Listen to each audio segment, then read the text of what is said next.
Depois de uma ressaca literária com Uma Fortuna Perigosa, foi difícil me envolver com a narrativa de O Crepúsculo e a Aurora, mas com certa insistência e muita paciência, sem me preocupar tanto com quanto tempo eu demoraria a finalizar a leitura, finalmente a história me fisgou, e eu já não conseguia mais largar o livro, brigando comigo mesma para fazer as outras coisas da vida adulta. O Crepúsculo e a Aurora, publicado em 2020, é o terceiro da minha lista de livros de Ken Follett para ler em 2025. E apesar de não ter nada a ver com as histórias de tripla espionagem, publicado em 2019, e Uma Fortuna Perigosa, publicado em 1993, ele é praticamente um prólogo de Os Pilares da Terra, lançado em 1989. Follett nos transporta para uma jornada épica ao fim da Idade das Trevas, também conhecida como Alta Idade Média, um período da história europeia que se estende do século V ao século X, após a queda do Império Romano do Ocidente. Aqui, em resumo, vemos uma história de guerra, muita rivalidade, inclusive entre homens e mulheres, amor e ódio, e marca ainda a criação da cidade de Kingsbridge, a cidade que dita a trama de Os Pilares da Terra. Na primeira parte, intitulada O Casamento, estamos no ano de 997 d.C., acompanhando as histórias de vidas que se cruzam entre a Normandia e a Inglaterra, enfrentando ataques dos galeses de um lado e do outro dos vikings. Os homens ingleses no poder fazem justiça de acordo com seus próprios interesses, ignorando o povo e, na maioria das vezes, desafiando o próprio rei, já que sem uma legislação clara, o caos reina de forma absoluta. Com tanta selvageria a ser enfrentada pela população, acompanhamos o encontro de três jovens. Ragnar, a nobre normanda que desafia os pais para se casar com Beowulf, o homem inglês pelo qual se apaixona. Aldred, um monge que sonha transformar sua humilde abadia em um centro de estudos conhecido em toda a Europa. E Edgar, um construtor de barcos que perde o pai e a mulher que amava e vê sua terra dilacerada pelos vikings, sendo forçado a se mudar com a mãe e os dois irmãos para um povoado inóspito. Os três lutam por um mundo mais justo do jeito que podem. Com as armas que têm nas mãos, lutam por um mundo próspero e livre. O problema nessa história é o Winston, um bispo inteligente e extremamente cruel, meio-irmão de Beowulf, que vai fazer absolutamente tudo o que for possível para aumentar sua influência e sua fortuna, mesmo que para isso ele precise assassinar algumas pessoas. Na parte O Julgamento, no ano de 998 d.C., Ragnar se vê envolvida em uma violenta disputa por autoridade, já que todos desejam estar no lugar do Senhor das Terras e ficar com sua herança. E qualquer passo falso pode ser catastrófico. Após alguns meses do casamento, acreditando estar vivendo o amor da sua vida com o Wilf, mesmo após ser mal recebida na Inglaterra, Ragnar descobre por Gita, sua sogra madrasta, que seu marido é casado e tem um filho de aproximadamente 18 anos. Gita é apenas mais uma víbora que controla tudo e todos para ter tudo o que deseja. E quanto mais rápido destruir o amor arrebatador que o Wilf sente por Ragnar, uma jovem perspicaz, inteligente e indomável, mais rápido ela irá triunfar. Já que antes da chegada da jovem, quem administrava o andamento das coisas era ela. Descobrir que não pode controlar o marido, controlar com quem ele tem relações sexuais, vendo que da mesma forma que a primeira esposa foi colocada de lado, ela também pode ser, caso Wilf se canse dela.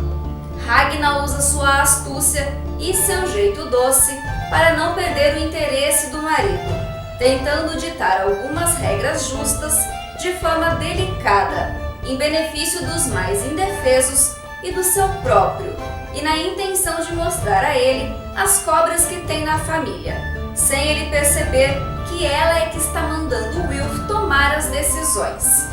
Mas Ragnar não pode contar com isso por muito tempo, e também não pode confiar em todos que acredita que querem lhe ajudar.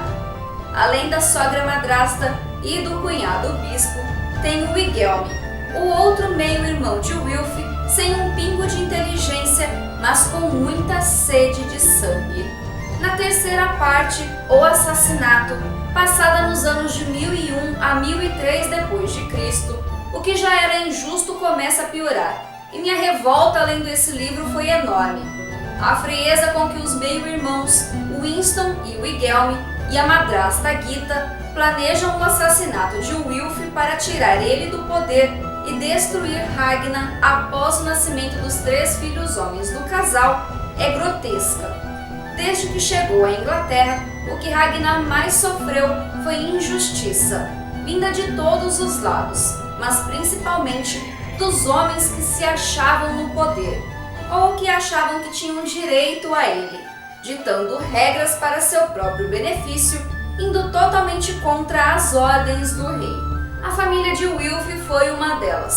Após deixar de lado sua primeira esposa e seu filho, casar com Ragnar contra a autorização do rei e prometer a ela que apenas os filhos com ela herdariam suas terras e riquezas, colocou todos em uma má posição com o rei. Quando Winston e Wiggelm conseguem o que querem, Ragnar e seus filhos viram reféns dos 2 irmãos, e para me revoltar ainda mais com a brutalidade dos homens, passa a ser estuprada frequentemente por Wiggelm após ser sequestrada e se recusar a casar com ele por nojo, por não amá-lo e por saber tudo o que ele fez contra o próprio irmão com as próprias mãos para obter poder. Casando-se com Ragnar, ele poderia controlá-la e, além de ficar com as riquezas do irmão, automaticamente o rei daria a ele o direito de ser dono das terras. É revolta atrás de revolta, e quando você vira uma página na esperança das coisas melhorarem, o mal continua seguindo seu rumo sem piedade alguma. Durante todo esse tempo, Ragnar pôde contar com alguns aliados que de fato desejavam o seu bem. 2 deles eram o monge Aldred e o construtor Edgar, por quem Ragnar foi se apaixonando ao longo dos anos e que a ajudava a manter seu poder nas terras que herdara no casamento. Edgar, assim como Aldred e Ragnar, luta por justiça, pelo fim dos escravizados e pelo fim dos homens ruins no poder. Aldred luta para que o bem vença o mal, que os bispos não sejam tão avarentos e que não abusem do seu poder superior contra os mais pobres. Na quarta e última parte, intitulada A Cidade, narrando os anos de 1005 a 1007 d.C., acompanhamos o crescimento da travessia de Drammen, que após a construção da ponte de Edgar, ordenada pelo rei, passa a se chamar Kingsbridge. Quando Edgar chega ao local com sua mãe e seus 2 irmãos, após o ataque dos vikings destruir tudo o que tinham, eles encontram uma terra infértil, um solo improdutível, e seria preciso muito trabalho para conseguir sobreviverem ali. Com muito esforço, a família foi aos poucos conseguindo, e a inteligência de Edgar não fez apenas a família prosperar e ter o seu próprio sustento, mas com a ajuda de Aldred, eles tornaram o pequeno povoado em uma cidade próspera, com feiras movimentadas, com missas cheias de fiéis e um local onde as pessoas começaram a desejar se estabilizar. Não apenas isso, mas aqui vemos o enredo nos levar à construção da Catedral de Kingsbridge, que será tema principal do livro Os Pilares da Terra, e temos também o desfecho dessa trama que foi tão revoltante para mim, com muita injustiça, maldade e abuso do poder, principalmente com as mulheres e os mais pobres.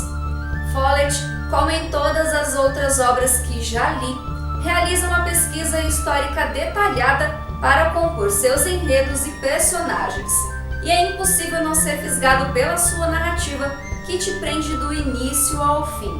Se você gosta de história, trama com uma reviravolta reconfortante no final e uma pitada de suspense, O Crepúsculo e a Aurora com certeza é uma leitura que você vai gostar. E você, já leu esse livro ou já ouviu falar? Me conta nos comentários o que achou. A gente se vê no próximo vídeo. Até lá!